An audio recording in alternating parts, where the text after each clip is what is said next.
A few moments later.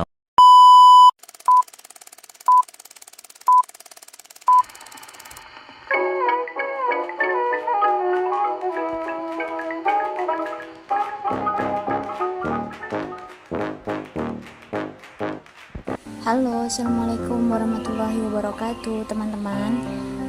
Baik, di sini saya Sofia akan menjelaskan materi kita tentang pesantren sebagai lembaga pendidikan ruhaniyah.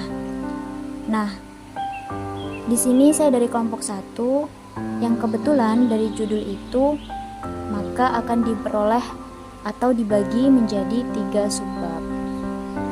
Oke, jadi pada judul ini kita akan membagi menjadi 3 subbab, teman-teman. Yang pertama itu ada pesantren sebagai lembaga pendidikan ruhaniyah. Kemudian yang kedua ada ajaran ilmu fikih dan tasawuf di pesantren. Kemudian yang ketiga ada ajaran tarekat dan sistem pengasramaan di pesantren, yang mana itu nanti akan saya jelaskan di beberapa slide selanjutnya. Oke, jadi yang pada pembahasan subbab pertama ini kita akan menjelaskan mengenai pesantren sebagai lembaga pendidikan ruhaniyah. Perlu yang kita tahu bahwasanya sejak zaman dahulu pesantren ini sudah menjadi jantung spiritual masyarakat yang pasti dominan akan nilai pendidikan ruhaniyah dan spiritualnya. Selain itu, pesantren itu dinilai sebagai lembaga pendidikan tertua di Nusantara dan juga banyak memainkan peran sentral yang berbentuk atau bahkan telah membentuk karakter dan peradaban bangsa. Pesantren sendiri itu tidak hanya mengajarkan ilmu agama, namun juga berbagai nilai moral, etika, dan spiritual yang cukup dominan dan tinggi. Nah, pada era globalisasi yang penuh dengan tantangan ini, atau singkatnya kita kan sekarang masuk pada era digital 5.0. Pesantren itu sebagai lembaga pendidikan ruhaniyah artinya semakin relevan ternyata. Begitu ya teman-teman. Di dalamnya mengajarkan keterampilan hidup yang dibutuhkan di abad 21. Sehingga para santri ini dididik untuk menjadi pribadi yang kafah. Kafahnya secara ruhaniyah dan batiniyah. Sehingga memiliki keseimbangan antara ilmu pengetahuan, iman, dan amal soleh. Oleh karena itu, pesantren dapat melahirkan generasi pemimpin bangsa yang memiliki integritas dan akhlak mulia. Nah, perlu yang kita tahu bahwasanya salah satu sisi atau ilmu rohaniyah yang cukup dominan pada ajaran pesantren itu adalah ilmu tasawuf, di mana ilmu itu dipraktekkan melalui kegiatan sehari-harinya seperti sholat berjamaah, berzikir, mujahadah, dan beberapa kajian Al-Quran serta hadis sebagai pedoman hidup. Pesantren sendiri tidak hanya sekedar sebagai pendidikan formal, namun juga menjadi rumah bagi mereka yang ingin mendalami ilmu agama dan mengembangkan spiritualitas serta pondasi rohaniyahnya. Begitu teman-teman. Nah, seperti yang kita tahu bahwasanya Islam itu kan agama yang dibawa oleh Rasulullah sebagai pedoman hidup, di mana agama itu dibawa untuk mewujudkan kemaslahatan umat, yang mana kemaslahatan itu akan terwujud jika agama, akal, harta, kehormatan, dan jiwa itu dapat berjalan bersama dan terpelihara dengan baik. Sehingga pendidikan menurut Islam itu harus berasal dan berpusat pada hal-hal tersebut. Salah satunya seperti yang sudah kita bahas tadi, yaitu pesantren. Sebagai lembaga pendidikan, ia telah menanamkan berbagai nilai dan ajaran rohaniyah yang mencerminkan dan menggambarkan falsafah keislaman. Jadi, para santri itu tidak hanya dicerdaskan secara pemikiran saja dan diperkaya dengan berbagai ilmu, namun melalui pembelajaran dan pengajian kitab-kitab itu, hatinya juga diasah dan dipraktekkan dengan amalan-amalan ibadiyah, yang mana itu dapat membentuk karakter dan pribadi yang baik bagi setiap santri begitu. Selain daripada sholat berjamaah, wiridan, dan mujahadah, ada juga kebiasaan yang biasa ada di pondok pesantren, yaitu qiyamul lail, sebagai upaya atau ikhtiar lah ya, untuk lebih mendekatkan diri pada Allah Subhanahu wa Ta'ala. Itulah salah satu bentuk atau sisi yang istimewa daripada proses pembelajaran di pesantren sebagai lembaga pendidikan rohaniah. Oke, baik, untuk selanjutnya kita akan membahas mengenai beberapa fokus utama atau aspek yang ada di pesantren sebagai lembaga pendidikan rohaniah. Jadi yang pertama itu ada fokus pada pengembangan diri secara menyeluruh. Maksudnya bagaimana? Jadi pesantren itu tidak hanya mengajarkan ilmu secara teoritis, namun juga menekankan pada pengamalan atau prakteknya secara langsung. Salah satunya adalah pembentukan akhlak mulia. Nah, pembentukan akhlak mulia itu dilakukan sebagai apa atau untuk apa? Yaitu sebagai upaya pengembangan spiritualitas pada jiwa dan untuk memahami nilai-nilai Islami begitu. Jadi nilai-nilai Islami itu bisa tergambarkan atau terpancarkan dari akhlak mulia yang dimiliki begitu. Kemudian yang kedua ada penanaman nilai-nilai yang luhur. Jadi di dalam pesantren itu penanaman nilai-nilai luhur itu disalurkan lewat berbagai kegiatan yang berlangsung. Contohnya apa? Seperti pengajian, tadarus, dan praktek ibadah lainnya. Mengapa begitu? Karena santri itu diajarkan untuk menghayati nilai kejujuran, kesabaran, ketenangan, toleransi, dan rasa sosial. Artinya nilai-nilai yang luhur itu sudah ada di pesantren sejak zaman dahulu begitu.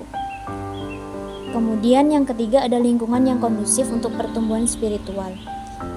Jadi pesantren itu kan jauh dari berbagai isu dan sisi dunia luar yang memungkinkan para santri untuk lebih fokus pada pengembangan diri secara spiritual.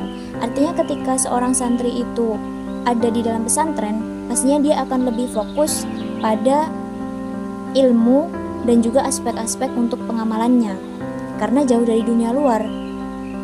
Selain itu juga kita bisa tinjau daripada hubungan sosial santri yang ada di dalam, entah dengan kakak kelas, adik kelas, atau bahkan ustadz serta kiainya. Interaksi yang sering terjalin dengan para kiai, ustadz, serta santri lainnya itu dapat menciptakan suasana yang cukup mendukung untuk pertumbuhan rohani. Oke, kemudian selanjutnya ada pengalaman langsung dalam mengamalkan ajaran Islam. Dengan pembelajaran yang efektif, artinya setiap ajaran teoritis yang diberikan itu langsung disertai praktek, sehingga pemahaman yang didapat itu akan lebih maksimal dan mendalam. Nah, dari itulah setiap individu itu bisa dan dapat memaknai hidup atau berbagai pelajaran yang ada di setiap peristiwa dan takdir yang dijalaninya. Begitu. Kemudian yang terakhir ada penekanan pada pentingnya hubungan dengan Tuhan. Seperti yang kita tahu bahwasannya pesantren itu mengajarkan para santrinya untuk selalu mendekatkan diri kepada Tuhan. Melalui apa? Ya melalui ibadah, zikir, dan muhasabah diri.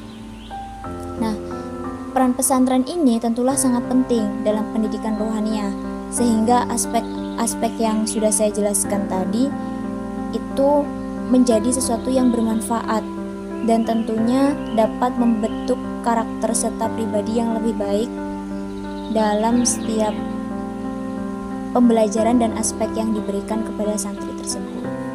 Oke, baik, di sini selanjutnya kita akan membahas mengenai ajaran ilmu fikih dan tasawuf yang berkembang di pesantren. Nah, jadi begini teman-teman. Sebelum seseorang itu menuntut ilmu, hal pertama yang harus benar-benar diperhatikan adalah akhlak. Karena ilmu itu tidak akan berhasil atau tidak akan bermanfaat tanpa dia memiliki akhlak yang baik. Nah, sehingga dari itulah pesantren itu sangat berperan dalam membentuk karakter santri, agar santri itu mempunyai kepribadian yang baik, yang mencerminkan bahwa dia adalah seorang penuntut ilmu. Nah, Di sini ada dua macam ilmu yang diajarkan oleh pesantren, yaitu yang pertama ada ilmu fikih dan yang kedua ada ilmu tasawuf. Ilmu dasar yang ada di pesantren, maksudnya begitu. Nah, ilmu fikih sendiri itu digunakan atau ilmu yang mempelajari tentang hukum syara. Selain itu, ilmu fikih ini juga mengajarkan kita bagaimana amaliyah atau tentang tata cara beribadah serta panduan praktik dalam kehidupan sehari-hari. Begitu. Jadi memang ilmu fikih itu ilmu yang paling dasar gitu teman-teman. Seseorang yang belum memahami ilmu fikih bukan berarti dia terlambat dalam beribadah. Asalkan dia mau terus mengkaji ilmu fikih, dia terus belajar, maka dia akan mendapatkan pemahaman yang lebih baik tentang bagaimana tata cara mengamalkan ilmu yang telah dipelajarinya. Nah, selain itu, jika kita belajar ilmu fikih hanya mengetahui atau secara teoritis saja, itu rasanya kurang afdol, begitu teman-teman. Jadi lebih baik, atau memang dalam ilmu fikih itu sendiri juga diajarkan bahwasanya ketika kita sudah memahami, maka kita langsung mempraktekkan, begitu. Pembelajaran ilmu fikih itu memerlukan teori, praktek, dan penerapan dalam kehidupan sehari-hari, sebagaimana dijelaskan dalam Al-Quran surat An-Nahl ayat 125 yang berbunyi Bismillahirrahmanirrahim, Ud'u ila sabili rabbika bil hikmati wal mau'izatil hasanah wajadilhum billati hiya ahsan inna rabbaka huwa a'lamu biman dhalla an sabilih wa huwa a'lamu bil muhtadin. Yang dapat disimpulkan bahwa pembelajaran fikih menggunakan metode hikmah atau menggunakan perkataan yang bijak, metode nasihat atau menggunakan kalimat nasihat yang baik, dan metode diskusi atau berdebat dengan cara atau metode debat yang baik. Sehingga ketiga metode tersebut digunakan untuk saling toleransi antara yang satu dengan yang lainnya, bukan untuk saling menjatuhkan, begitu. Kemudian selanjutnya ada ilmu tasawuf. Nah, ilmu tasawuf itu sendiri merupakan aspek penting dalam ajaran Islam. Karena apa? Karena bertasawuf itu memiliki tujuan inti, yaitu untuk mendekatkan diri kepada Allah agar mempunyai batin yang lebih baik dan mempunyai jiwa yang stabil. Manusia yang punya tekad untuk bertasawuf, artinya ia pasti memiliki nilai-nilai tasawuf dalam dirinya. Meskipun nilai itu belum tercermin secara langsung, tapi kita bisa yakin dan pasti bisa digambarkan bahwasannya dia adalah manusia yang ingin memiliki karakter dan kepribadian yang baik, begitu. Sehingga nilai-nilai tasawuf itu sendiri merupakan keyakinan untuk menunjukkan cara berperilaku dalam membersihkan diri dari perbuatan yang tidak baik dan untuk berusaha mendekatkan diri kepada Allah, begitu. Oke, baik. Di slide selanjutnya ini ada sedikit pembahasan atau tambahan lah ya mengenai ajaran tarekat di pesantren dan sistem pengasamaan di pesantren. Nah, tarekat itu sendiri kan kita kenal bahwasanya sebagai jalan atau metode spiritual yang ada di dalam Islam. Nah, biasanya itu terkait dengan praktik sufisme atau tasawuf. Di pesantren sendiri, tarekat menjadi salah satu ajaran yang melekat. Yang apa? Yaitu yang mengajarkan atau membimbing para murid-murid untuk bisa lebih dekat dengan Allah melalui latihan spiritual tertentu atau biasa kita sebut dengan suluk atau meditasi, begitu. Oke, di sini kita akan lanjut tentang ajaran tarekat di pesantren dan sistem pengasramaan di pesantren. Sebelumnya mungkin kita seyogyanya atau sebaiknya mengenal tentang tarekat yang umum atau biasalah kita tahu dan sudah masyhur di kalangan pesantren dan di Indonesia. Yang pertama ada tarekat Qadiriyah. Nah, jadi tarekat Qadiriyah ini salah satu tarekat yang paling berpengaruh di penyebaran Islam, begitu. Tarekat ini didirikan oleh Syekh Abdul Qadir Jailani, yaitu seorang ulama yang hidup pada abad 12 Masehi. Tarekat ini menekankan kasih sayang, kepedulian sosial, dan mengikuti sunnah Rasul, dan sudah menjadi landasan bagi pesantren-pesantren yang berafiliasi dengannya, begitu. Jadi pesantren yang mengadopsi tarekat Qadiriyah ini menekankan pada ajaran sunnah Rasulullah begitu. Kemudian selanjutnya ada tarekat Naksabandi atau Naksabandiyah maksudnya. Jadi tarekat Naksabandiyah ini tarekat yang berasal dari Syekh Bahauddin Naqsyabandi, atau tarekat yang lebih ditekankan pada amalan zikir dalam hati atau zikir sir dan praktek-praktek spiritual lainnya atau suluk untuk mendekatkan diri pada Allah. Kemudian selanjutnya yang ketiga ada tarekat Syatariyah.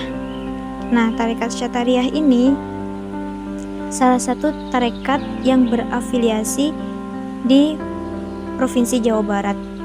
Jadi mayoritas tarekat Syatariyah ini ada di Jawa Barat begitu. Pengaruh tarekat Syatariyah ini dapat dilihat dari berbagai aspek kehidupan masyarakat. Contohnya di bidang pendidikan, sosial, dan budaya.